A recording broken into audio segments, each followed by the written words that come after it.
Restaurant. অনেক দিন ইচ্ছে ছিল এখানে আসার, আসলে আসা হয়ে ওঠে নাই। এই রেস্টুরেন্টটা আমি দেখেছি আসলে এই রাস্তাটা হওয়ার আগে থেকে। এটা হলো ইসিবি চত্বর, এদিকে ওই পাশে মেট্রো তিনটে অনেকগুলো বিল্ডিং। এটা হচ্ছে এই রাস্তাটা হওয়ার আগেই এই ব্লুমুনটা ছিল ওই সামনে রেস্টুরেন্টটা। সেখান থেকে আমার এই ব্লুমুনটাতে কখনো আসা হয় নাই। আজকে আমি হঠাৎ করে বললাম যে চলো একটু ভ্রমণে যাই। এসে আমার বেশ ভালো লাগলো আসলে। এখানে ফিশ আছে, বাচ্চারা খুব পছন্দ করবে। বেশ বড় একটা ফোয়ারা আছে, এগুলো খুব সুন্দর করে করা, লাইটিং করা। এখানে বসার অ্যারেঞ্জমেন্টটা বেশ ভালো। এই মুহূর্তে আসলে এই পর্শনে গেস্ট কম, উপরের পর্শনে গেস্টটা বসে আছে। এখানে ভিতরে একটা অ্যারেঞ্জমেন্ট আছে, এটাকে আর্মির কর্নেলের সুন্দর রেস্টুরেন্টের উপরেও বসার ব্যবস্থা আছে যত সেদিকে। এখানে প্রাইসিংগুলো বেশ রিজনেবল। এখানে খাবার আমার কাছে খুব রিজনেবল মনে হয়েছে। তো এমন একটা প্রাইস আমার ওয়াইফ যেটা বললো যে ক্রিম অফ মাশরুম স্যুপ সম্ভবত 390, 5% সম্ভবত ভ্যাট ইনক্লুডিং হবে।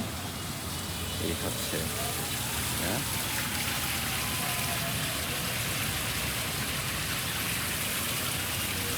বাচ্চারা আমার মনে হয় ভালো ভালো লাগবে এখানে আসলে। এটা হচ্ছে লিফটের 13, লিফটের 13। এখান থেকে এয়ারপোর্টের ফ্লাইট অবশ্য দেখা যায় না। ভেবেছিলাম যে এয়ারপোর্ট দেখা যাবে। আচ্ছা ভাই, এয়ারপোর্টটা কোন দিকে? ফ্লাইট কি উঠার আমার দেখা যায় না? হ্যাঁ, ওই সেক্টর আছে, ওইদিকে মনে হয় ফ্লাইট ওই দিকে। তো ঢাকার স্কাইলাইনের মোটামুটি এটা 14 ফ্লোর। উপরে উঠলে আপনার 14 ফ্লোর। তো আমি একটু উপরে উঠি। আমার আসলে এটা ট্যাবে রেকর্ডিং করতেছি, আমার ফোনের চার্জ চলে গেছে। একটু উপরে ওঠার চেষ্টা করি। একটু উপরে ওঠার সিঁড়ি। এই ট্যাবে আসলে জুম আউট করতে পারতেছি না। যে বাসটা সুন্দর।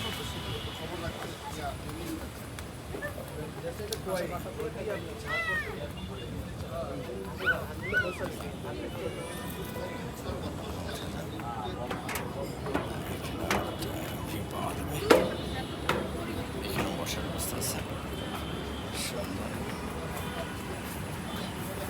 এটা বেশ সুন্দর ঘরটা। এখান থেকে ঢাকার স্কাইলাইন মোটামুটি একটা স্কাইলাইন এরিয়া আসে। আমার কাছে খুব ভালো লেগেছে আর কি রেস্টুরেন্টের এটা।